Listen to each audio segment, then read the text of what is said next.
Satriana dari kelas 12 MIPA 2 akan mengawali presentasi kali ini yang membahas tentang gelombang elektromagnetik. Saya di sini akan menjelaskan tentang pengertian dari gelombang elektromagnetik. Gelombang elektromagnetik merupakan radiasi atau yang biasa disebut dengan pancaran dari percepatan muatan listrik dalam medan listrik dan medan magnet. Kemudian bagaimana dengan bentuk gelombang elektromagnetik? Gelombang elektromagnetik berbentuk gelombang transversal berupa medan listrik dan medan magnet yang saling tegak lurus dan tegak lurus terhadap arah rambatnya. Bagaimana gelombang elektromagnetik dapat dihasilkan? Salah satu alat yang dapat menghasilkan gelombang elektromagnetik adalah antena. Baik, selanjutnya saya akan memperlihatkan gambar dari gelombang elektromagnetik. Seperti ini yang saya gambar dan yang saya lihat di buku, seperti ini. Kurang lebihnya seperti ini. Kalau gambarnya jelek, saya mohon maaf. Seperti ini kurang lebihnya. Dan dari gambar ini, menurut Maxwell, medan listrik yang berubah-ubah dapat menimbulkan medan magnet B. Akibatnya, medan listrik dan medan magnet arahnya saling tegak lurus serta berubah terhadap waktu secara sinusoidal. Saya Amelia Ayu akan melanjutkan materi dari Satriana tentang sifat-sifat gelombang elektromagnetik. Yang pertama ada perubahan medan magnet dan medan listrik terjadi pada saat yang sama, sehingga keduanya memiliki harga maksimum dan minimum pada saat yang sama dan tempat yang sama. Yang kedua ada penjalaran medan magnetik tegak lurus dengan arah rambat gelombang sehingga merupakan gelombang transversal. Yang ketiga mengalami peristiwa pemantulan, pembiasan, interferensi, difraksi, dan polarisasi. Yang keempat tidak dipengaruhi oleh medan listrik dan medan magnet karena tidak memiliki muatan. Yang kelima dalam ruang hampa merambat kelajuan dengan kecepatan 3 kali 10 pangkat 8 meter per sekon. Kecepatannya akan berubah jika berada di medium yang kerapatannya berbeda. Kecepatan perambatan gelombang elektromagnetik hanya bergantung pada permitivitas listrik dan permeabilitas magnetik di ruang hampa. Rumusnya adalah C sama dengan 1 per akar epsilon 0 dikali mu 0. Keterangannya C adalah kecepatan gelombang elektromagnetik. Besarnya 3 kali 10 pangkat 8 meter per sekon. Mu 0 adalah 8,85 dikali 10 pangkat min 12 C kuadrat per nm kuadrat. Epsilon 0 nya adalah 4 pi dikali 10 pangkat min 7 Wb per am. Soalnya adalah gelombang elektromagnetik dalam suatu medium memiliki kelajuan 2,8 dikali 10 pangkat min 8 meter per sekon. Jika permitivitas medium 12,76 dikali 10 pangkat min 7 Wb per am. Tentukan permeabilitas medium tersebut. Diketahui terlebih dahulu C sama dengan 2,8 dikali 10 pangkat min 8 meter per sekon. Mu 0 nya adalah 12,76 dikali 10 pangkat min 7 Wb per am. Yang ditanya adalah epsilon 0.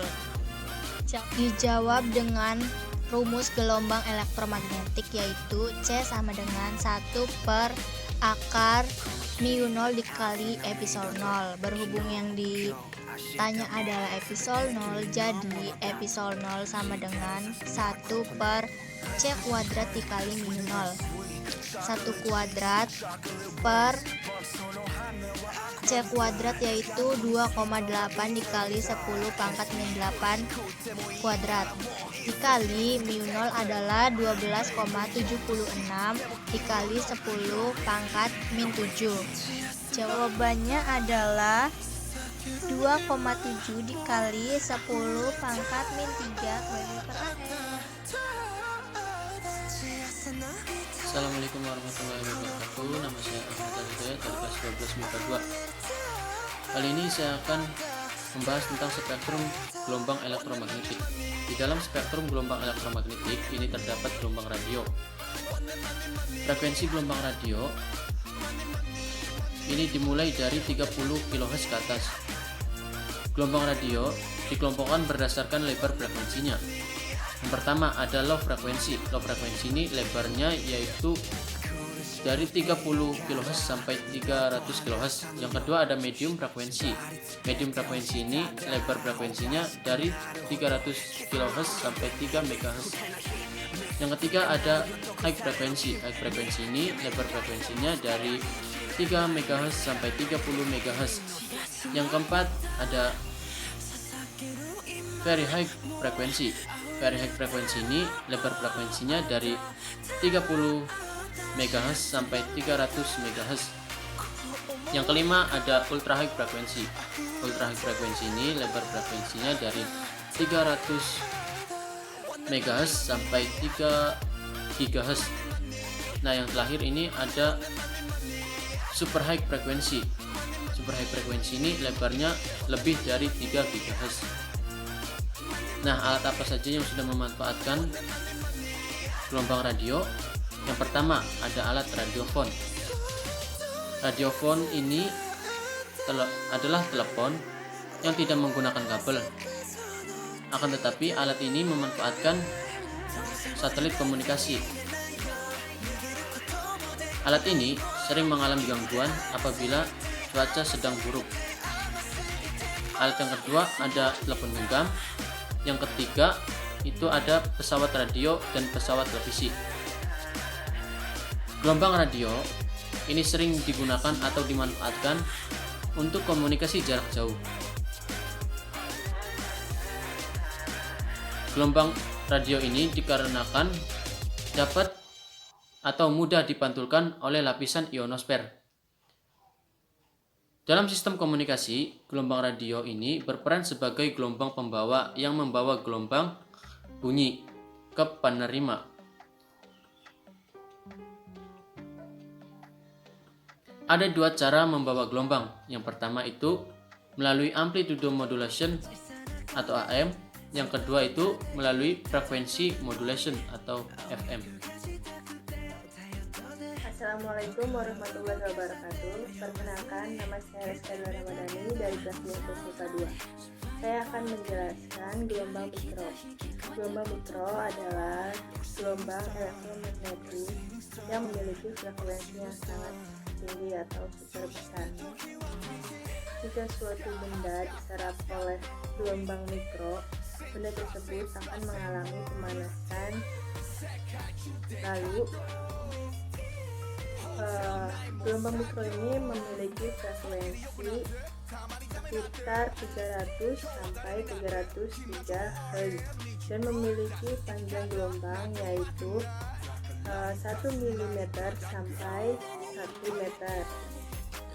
Lalu gelombang mikro ini dimanfaatkan oleh dua benda, yaitu benda itu yang pertama ada microwave oven, yang dimana microwave oven ini memberikan efek pemanasan pada benda yang dikenai radiasinya.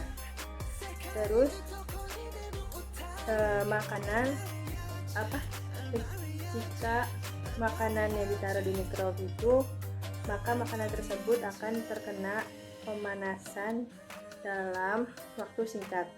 Lalu ada radar yang dimana radar ini berfungsi untuk menentukan posisi benda atau suatu benda atau objek. Sinar inframerah.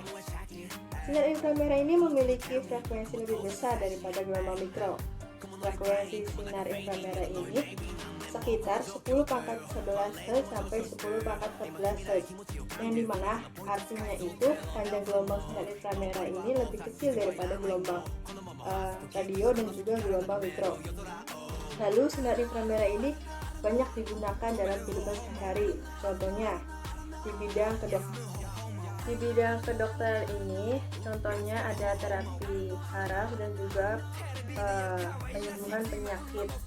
Penyakitnya itu seperti kanker. Di bidang militer itu untuk melihat di tempat gelap dan juga untuk melihat tempat yang berkabut. Lalu di bidang elektronik itu ada remote control dan masih banyak lainnya. Sinar inframerah ini juga memberikan efek samping, diantaranya itu ada kulit terbakar, kerusakan retina, kanker kulit, dan juga penuaan dini. Terima kasih. D. Cahaya tampak. Cahaya tampak atau sinar tampak memiliki daerah frekuensi yang cukup kecil atau sempit, yaitu 10⁻15 Hz. Sinar tampak memiliki spektrum warna dari frekuensi terkecil sampai terbesar. Urutan spektrum warna dari frekuensi terkecil yaitu merah, jingga, kuning, hijau, biru, dan ungu. Cahaya tampak diperlukan mata agar dapat melihat benda. Oleh karena itu, pada malam hari yang gelap gulita, kita tidak dapat melihat benda. Selain itu, cahaya tampak digunakan pada alat pengering surya, kompor surya, pemanas ruangan, pendingin ruangan, distilasi surya, baterai fotovoltaik, dan laser. Sinar ultraviolet. Sinar ultraviolet atau UV mempunyai frekuensi 10⁻15 Hz sampai 10⁻16 Hz. Sinar ini dapat dihasilkan oleh matahari, namun sinar UV juga dapat diproduksi oleh atom dan molekul dalam loncatan atau nyala listrik. Assalamualaikum warahmatullahi wabarakatuh. Febrianto dari kelas 12. Yang pertama adalah sinar X. Sinar X mempunyai daerah frekuensi 10⁻16 sampai 10⁻20. Sinar X dihasilkan dari partikel-partikel yang berenergi tinggi yang dinamakan atom. Atom akan memasukkan sinar X jika atom ditembaki dengan elektron. Sinar X juga dikenal sebagai radiation yang namanya diambil dari pentingnya yaitu radiation paling sedikit 985. Maka sinar X yang pertama yaitu fisika material, yaitu digunakan untuk menyelidiki struktur kristal dan oriental bidang dan alat yang digunakan bernama XRD atau X-ray diffraction. Yang kedua adalah kedokteran, yaitu digunakan untuk mencitrakan organ dalam tubuh seperti kelainan tulang dan melihat kesehatan orang. Proses ini dikenal sebagai röntgen. Yang kedua ada sinar gamma. Sinar gamma merupakan gelombang elektromagnetik dengan frekuensi yang terbesar dibandingkan dengan gelombang elektromagnetik yang lainnya. Dalam bidang pertanian, sinar gamma digunakan untuk rekayasa genetika, yaitu penyimpanan pada bibit unggul. Adapun bahaya pada gelombang elektromagnetik diantaranya yang pertama ada sinar UV yang berlebihan dapat mengakibatkan kanker kulit, gangguan penglihatan, dan gangguan keseimbangan alam seperti pengaruh buruk terhadap tanaman dan kehidupan bawah air, contohnya plankton dan benih ikan. Yang kedua, penggunaan sinar X yang melebihi batas normal dapat mengakibatkan pemusnahan sel dalam tubuh, perubahan struktur genetik atau suatu sel, kanker, rambut rontok, dan kulit menjadi merah serta berbisik. Yang ketiga, sinar gamma dari nuklir dapat menyebabkan jumlah kematian terbesar dalam penggunaan senjata nuklir di sebuah medan perang.